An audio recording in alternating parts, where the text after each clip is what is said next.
Jésus, même dans le tombeau. Oh Jésus.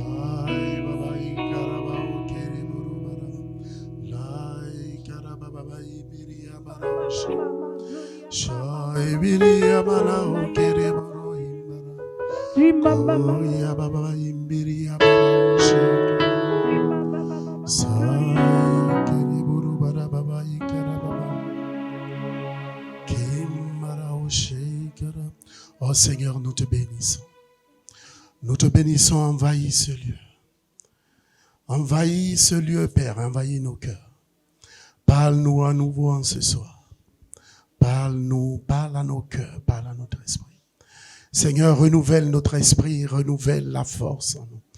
Renouvelle la puissance en nous, Père. Nous avons soif de ta présence.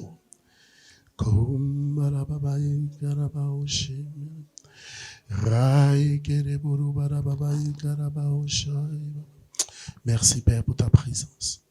Merci de nous parler en ce soir. Béni sois-tu dans le nom de Jésus. Amen. Est-ce qu'on peut acclamer le Saint-Esprit? Amen, on va s'asseoir. On va s'asseoir. Alors aujourd'hui, on va partager la parole et on va prier un peu ensemble.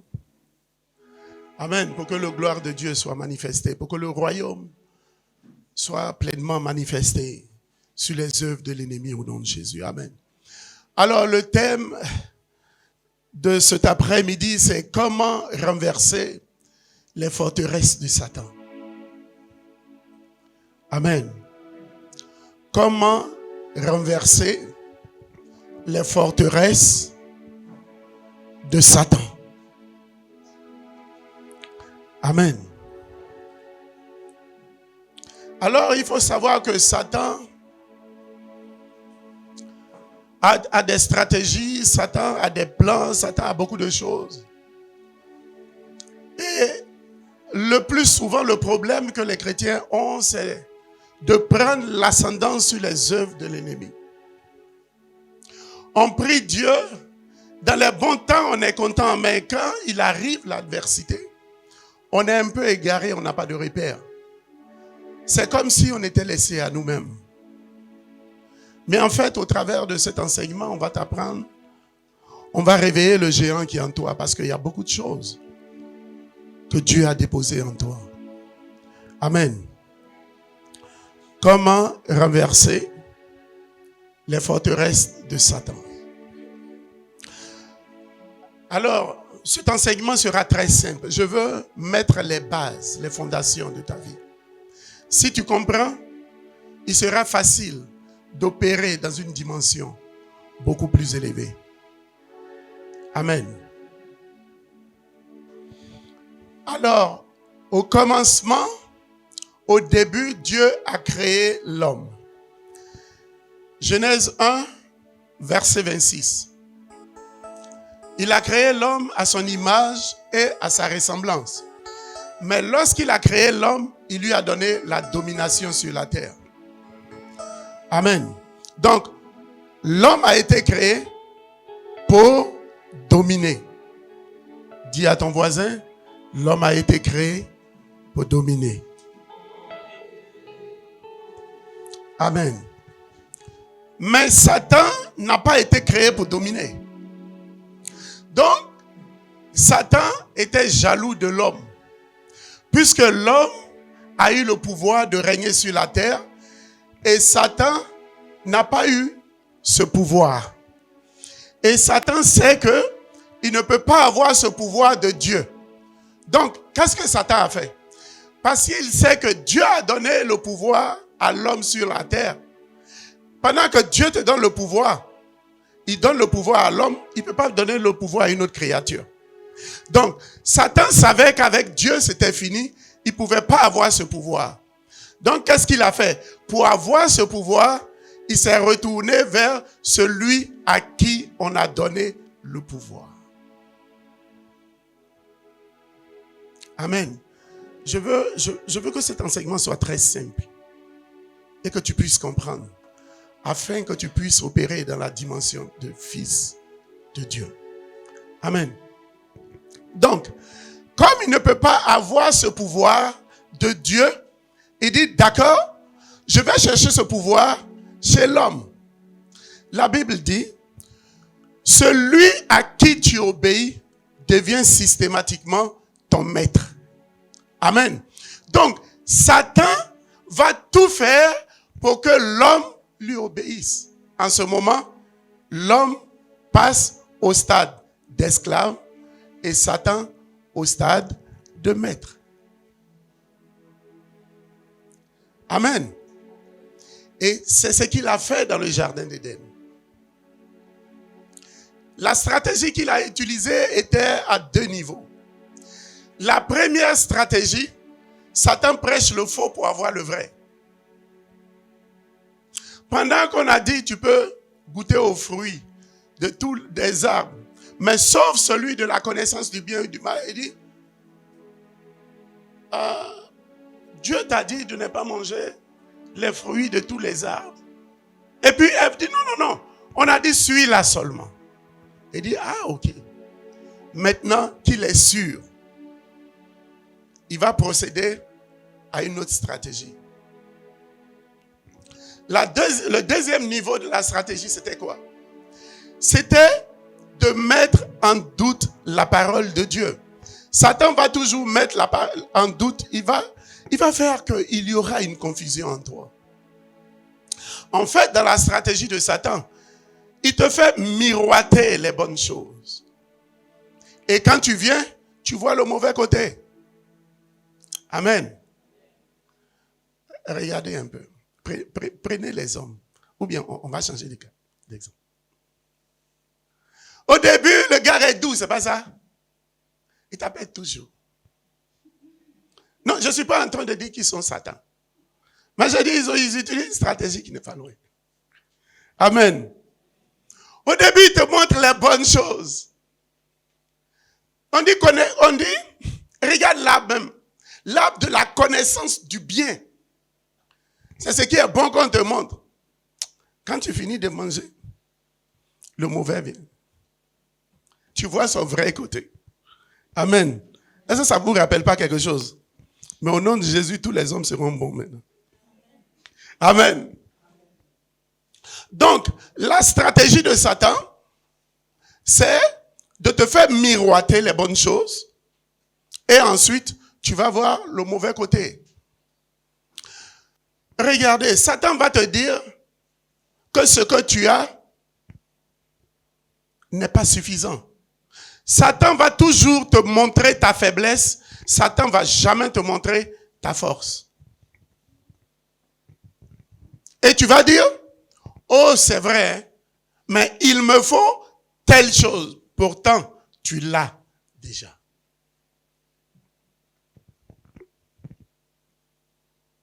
Amen. Satan va jouer sur tes points faibles et te dire que tu n'as pas ça, tu n'as pas ça, tu n'as pas ça. Alors si tu veux avoir, viens chez moi. Je vais te donner ce que tu n'as pas. Donc, quand Adam et Ève ont mangé le fruit, ils ont obéi à Satan, ils ont désobéi à Dieu, ce qui veut dire qu'ils ont péché. Le péché, c'est la désobéissance à Dieu. Donc, comme ils ont péché, ils sont devenus esclaves de l'auteur du péché qui est Satan. Amen. Je dis, on va faire ça très simple. Là, quand tu quittes là, tu dis non. Frère, quand tu marches même, ta débat change. Alors, il faut voir. Donc, ce que Dieu a dit que si tu manges le fruit de cet arbre, tu vas mourir. Ça veut dire quoi? La mort était là, mais la mort était sans force. La mort existait, mais la mort ne pouvait pas tuer. C'est le péché qui donne la force à la mort de tuer. La mort était là, mais n'avait pas de pouvoir.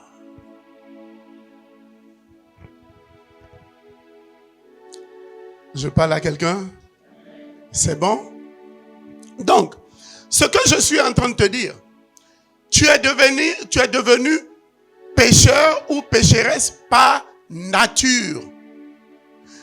Quand on dit tu es pécheur, ce n'est pas le péché que tu as commis. C'est le péché d'Adam et Ève qui t'a rendu comme ça. Donc tes petits péchés que tu commets là, ça confirme juste que tu viens d'Adam et Ève. Je vais te donner un cas pratique pour que tu comprennes. Après la découverte des États-Unis, on voyait ça à l'école, non? Les Blancs, là, ils sont venus en Afrique, ils ont pris les Noirs pour les rendre esclaves. On parle d'Afro-Américains maintenant, ou bien Black Americans, ou bien les Américains noirs. Et quand le maître achète des esclaves noirs, les enfants de ces esclaves sont automatiquement des esclaves. Donc, il y avait des esclaves de génération en génération. Ce n'est pas parce qu'ils ont commis quelque chose, mais c'est parce que leur ancêtre était esclave. Donc, eux, automatiquement, ils sont esclaves. Amen. Et on ne pouvait, pour ne plus être esclave d'un maître, il fallait qu'un autre maître vienne te racheter chez un maître. Ça veut dire, l'autre américain, il vient, américain blanc, il regarde et il dit, ouais, il est bien dodu, il est bien tout et tout. Je l'achète. Il vaut combien? On peut dire, par exemple, $100. Il compte $100. Quand il donne au maître, l'esclave, tu n'es plus esclave du premier maître, mais tu deviens esclave du deuxième maître. Amen. Alors, regardez comment ça va avec la Bible. Quand on a péché, on est devenu pécheur. Adam et Ève étaient devenus pécheurs. Donc, toute la descendance, jusqu'à ce que Jésus vienne, nous tous, nous étions pécheurs. Pourquoi? Nous étions esclaves de Satan. Mais pour nous retirer de là, qu'est-ce qu'il faut? Il faut payer le prix. Comme un maître vient et puis il dit, il coûte combien? Jésus vient, Jésus dit, mais l'homme coûte combien? Je veux le racheter. Je veux payer la rançon pour ne plus qu'il soit sous la domination de Satan.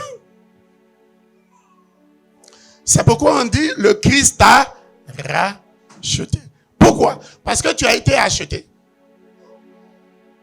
Satan t'a acheté et le Christ t'a racheté. Satan t'a acheté et le Christ t'a racheté.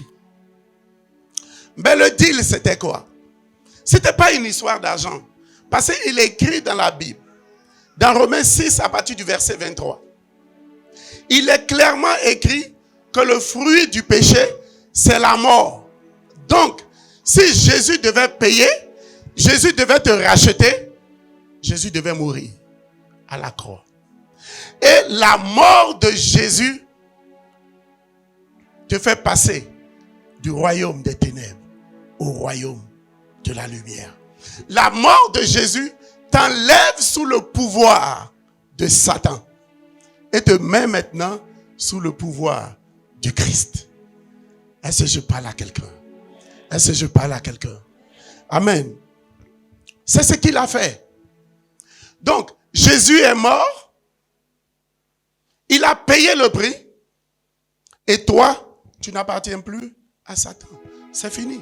Ça a été racheté. Tu plies tes bagages. Satan, j'ai un nouveau maître en ce jour. Alors, ça fait mal. Quand Jésus a payé par son sang, il t'a libéré, il t'a enlevé du joug de Satan, du joug du péché. Où tu étais pauvre pécheur, Jésus t'enlève de là. Il te justifie par son sang. Et tu bénéficies de la grâce de Dieu. Comment se fait-il que toujours tu te dis pauvre pécheur?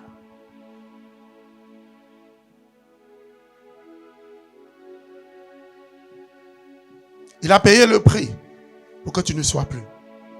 La Bible déclare que par son sacrifice, il a pardonné tes péchés passés, présents, à venir, les péchés que tu n'as même pas commis encore. Je suis en train de dire à quelqu'un, tu es libre. Dis à ton voisin, voisin est libre. Voisin est libre. Voisin ne comprend pas. Quand tu dis il est libre, il dit oui, on est libre. Mais attends, tu vas ajouter quelque chose. Voisin est libre de la maladie. Dis-lui, parle à ton voisin. On est libre de la pauvreté. Dis-lui encore. Il faut dire, voisin n'aime pas la pauvreté. Ça ne te ressemble pas. Dis que nous sommes libres de la malédiction.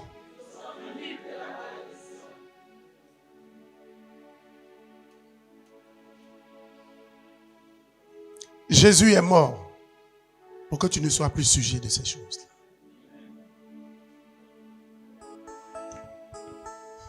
Mais regardez les Afro-Américains. Quand on a aboli l'esclavage aux États-Unis, on a aboli l'esclavage, mais parce qu'ils étaient ignorants de la loi, ils continuaient d'être esclaves. Les gens les utilisaient exactement comme avant l'abolition de l'esclavage. Pourquoi? Parce qu'ils étaient ignorants. Ils étaient en train de périr. Pourquoi? Parce qu'ils n'avaient pas la connaissance. Qu'est-ce qu'il est dit dans la Bible? Osée 4:6. Mon peuple périt faute de... Je suis en train de dire, Jésus t'a libéré. Tu n'es plus esclave du péché. Tu n'es plus esclave de la maladie. Le premier maître, tu n'es plus sous le joug du premier maître. Tu es sous le joug du deuxième maître. Mais regardez, l'autre. Quand on a aboli l'esclavage, pendant 100 ans, un siècle, ils étaient toujours esclaves.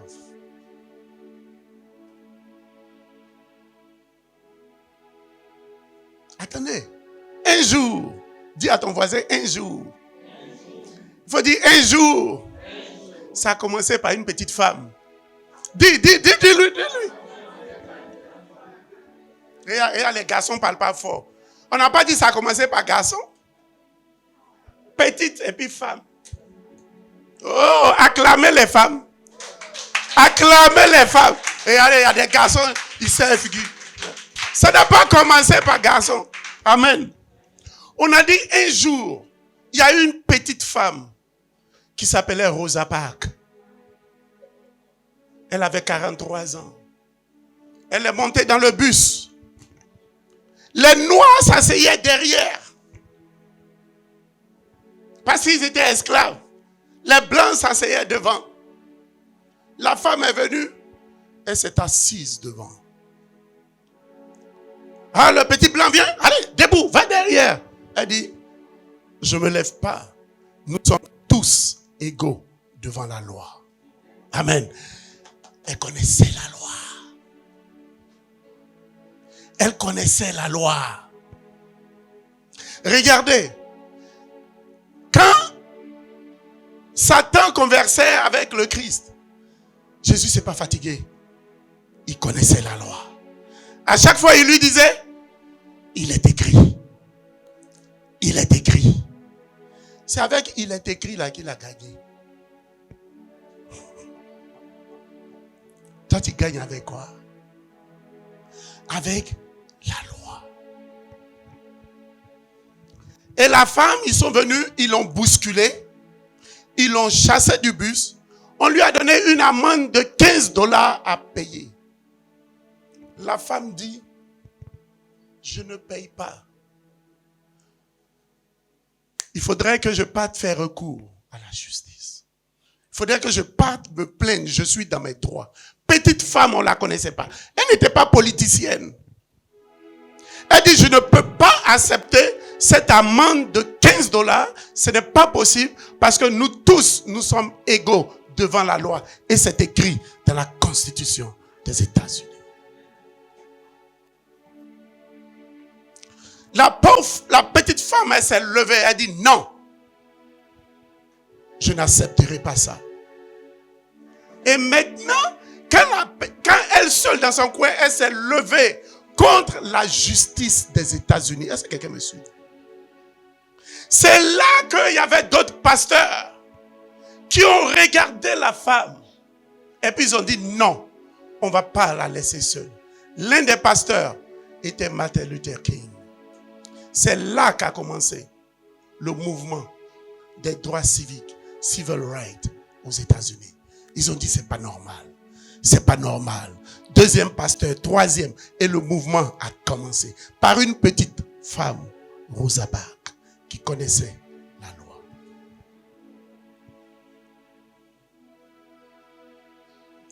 Jésus a payé le prix. Jésus t'a libéré. Amen. Il t'a libéré de la pauvreté.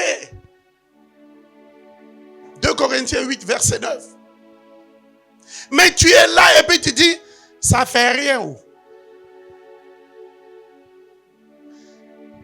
Le milieu d'où tu viens ne détermine pas ce que tu seras plus tard. Ne t'accommode pas à la pauvreté, parce que la pauvreté n'appartient pas au royaume de la lumière. Ça vient avec le royaume de Satan là, frère. Pourquoi pour expliquer ta situation, tu dis c'est comme ça. Dans la vie, il y a toujours les uns les autres. Pourquoi tu n'es pas chez les uns? Dieu t'a créé pour que tu sois chez les uns. Mais qui on met dans les autres, c'est ceux qui n'ont pas accepté le Christ. Mais lorsqu'ils acceptent, ils deviennent les uns aussi. Jésus t'a guéri. 1 Pierre 2, verset 24. Ou Ésaïe 53 à partir du verset 5. Mais Saint Pierre le dit bien. Il dit, par ses meurtrissures, nous avons été guéris.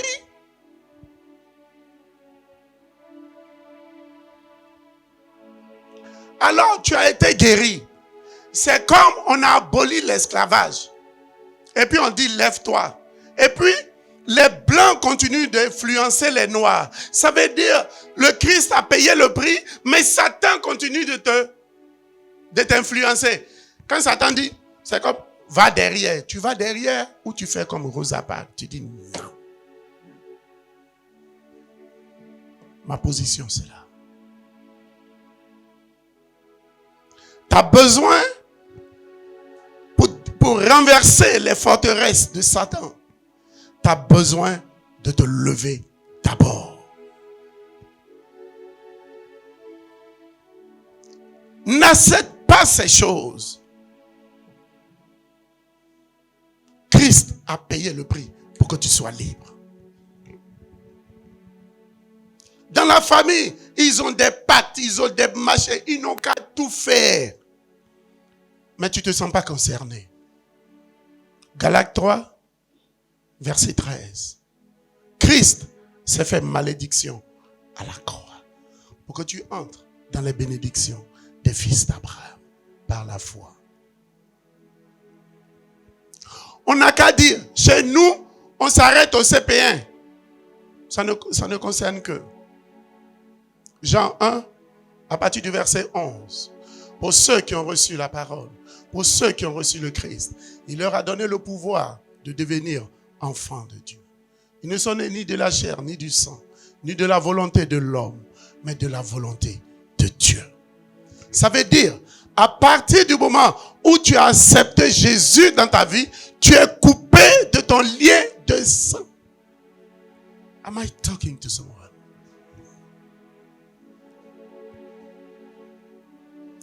On dit chez nous on est stérile, c'est là que toi tu as fait des jumeaux. Mais ça ne te concerne pas, frère.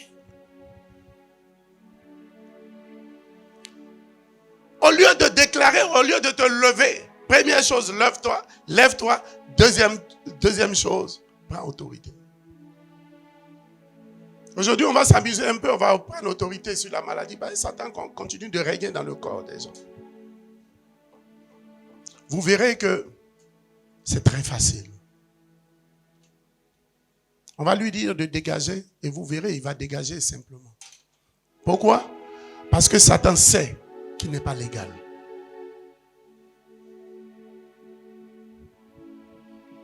Des gens qui ne pouvaient pas chasser les petits démons, on va les chasser au nom de Jésus. Amen. On sera, comment on peut dire? Comment on dit en français? Devil free. Démon, libre de démons. Amen. Comment on peut dire? Je ne sais pas. Frère, va à l'école. Apprends anglais. Laisse. Tu connais trop Djoula, c'est bon. Tu as un diplôme, un doctorat en Djoula. Maintenant, viens au CPR en anglais. Tu es libre de toutes choses. Tu sais, si tu veux renverser les forteresses, si tu veux manifester la puissance de Dieu, commence à haïr les fruits de Satan. C'est qu'il te donne la maladie. Il faut haïr la maladie. Il y a des gens qui disent quoi? C'est normal, nous sommes des êtres humains. Alors, ça va se coller à toi. On n'a pas dit que tu allais mourir de maladie. La Bible dit, même Moïse avait 120 ans. Mais il avait tous ses sens. Mais nous, c'est quoi? À peine tu as 70 ans, on t'appelle la vieille, le vieux. C'est pas ça? Je n'avais pas compris jusqu'à maintenant. Ma grand-mère, je me souviens, il y a longtemps, on était, je crois, en 6e par là. Et le vieux est venu un jour. Il est venu nous rendre visite. Vous connaissez le village? Je ne dirai pas ça aujourd'hui au nom de Jésus. Quand il est venu, on courait, on dit le vieux est arrivé. La grand-mère dit, qui est vieux? On dit, lui là, il dit, n'est pas vieux. C'est petit, mon enfant. Je vous interdis de l'appeler le vieux. Oh? Quand tu dis le vieux, papa. Mais ce n'est que des années plus tard que j'ai compris. Lorsque tu dis que tu es vieux, parce que tu as dit que tu es vieux, tout ton système, ta santé commence à se dégrader. Jusqu'à ce que tu meurs. Parce que le vieux ne peut pas faire certaines choses. Oh, quand tu dis je suis jeune, oh Lord. Tu vois, la force vient là même. Aux États-Unis, les vieilles dans le bus. Quand tu es assis et puis la vieille arrive, tu dis, young lady, have a seat. Non, je ne t'ai pas insulté. Je suis en train de dire, jeune fille, assois-toi. Quand tu dis jeune fille, assois-toi, tu auras le plus beau sourire. Elle dit merci, mon fils. Mais si tu t'es trompé, tu dis la vieille, assois-toi. Si tu n'as pas une gifle, vous terminerez par la justice. Je comprends. C'est ce que tu dis qui s'applique à ta vie. Regarde à côté de toi et puis dis jeune fille ou jeune garçon. Dis frère. Dis.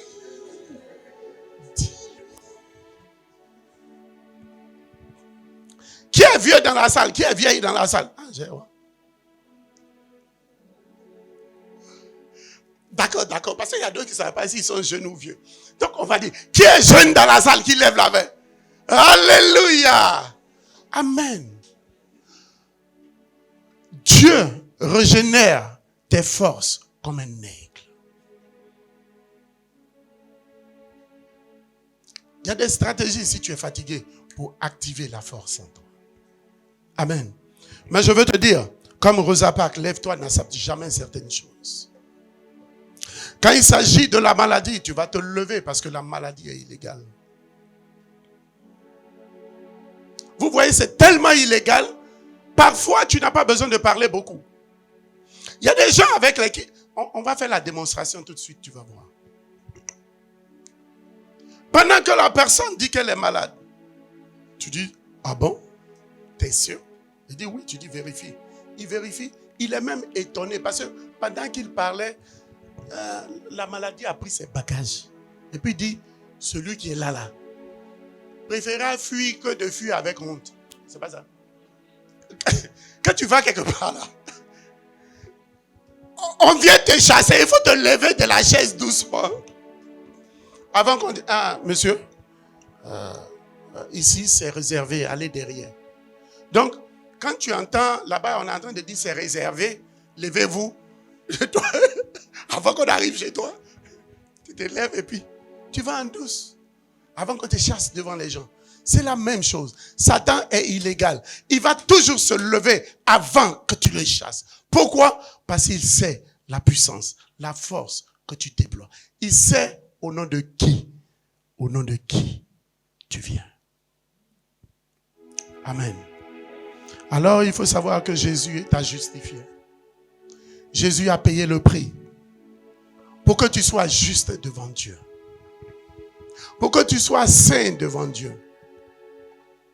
Je parle à quelqu'un. Tu n'es pas juste devant Dieu parce que tu as jeûné. Tu es juste devant Dieu parce que le Christ a accompli la loi et t'a imputé ça par la foi. C'est comme, je termine par ça. On prend les éléphants. Coupe d'Afrique. La dernière coupe, c'était quand? 2015. C'est là, on faisait tir au but, là, non? Tu n'as pas vu qu'on faisait tir au but, mais ton cœur bat, on dirait que c'est toi-même qui es sur le terrain. Mais, ce qui est extraordinaire, quand c'était le gardien Zagoli, Kopa qui avait gagné, non? Barry. Quand il a gagné, quand il a tiré et puis il a marqué, là, tu sais ce qu'on entendait? On a gagné. On a gagné. Toi, tu sais jouer au ballon?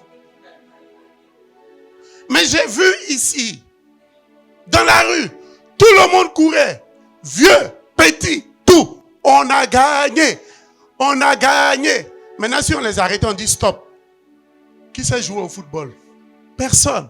Mais les éléphants ont joué, ils ont gagné. Et qu'est-ce qui s'est passé? Ils t'ont donné la victoire. Ils t'ont donné la coupe. C'est la même chose. En temps normal, tu ne sais pas jouer. Mais les éléphants, les amis là, ils ont remporté la coupe. Ils envoient la coupe à la Côte d'Ivoire. On dit, tenez, vous êtes les champions. C'est la même chose que Jésus a fait. Toi-même, tu ne pouvais pas vaincre Satan. Il dit, petit, reste en arrière. Il est parti, il a vaincu, il a accompli la loi. Et quand tout est terminé, il dit, je te remets la victoire. Alors quand tu es là et puis tu dis, on a gagné. J'ai la victoire sur Satan. C'est pas parce que tu es fort. C'est pas parce que tu sais jouer au football. Mais c'est parce que on t'a imputé ça. On t'a donné ça. Jésus a vaincu le diable. Et il t'a remis la victoire. Alors, tu marches dans la victoire. Pas par tes œuvres, mais parce que ce que le Christ a fait pour toi. Tu es libre. Et quand il a fait, tu dois parler aussi. Constance, tu regardes ton petit pied, ta main, tu dis, attends, qu'est-ce que je vois? Tu fais, tu ne peux pas marcher. Tu dis, c'est quoi ça? Tu marches correctement. Tu as quel problème? Rappelle-lui, on est dans le royaume de la lumière. Dégage au nom de Jésus. Pars au nom de Jésus. Lâche prise. Et se s'en va. Le Christ a fait pour que tu enjoy. Wow. Il a fait pour que tu expérimentes le paradis sur terre. Je parle à quelqu'un? Je parle à quelqu'un? Est-ce qu'on peut acclamer le Saint-Esprit?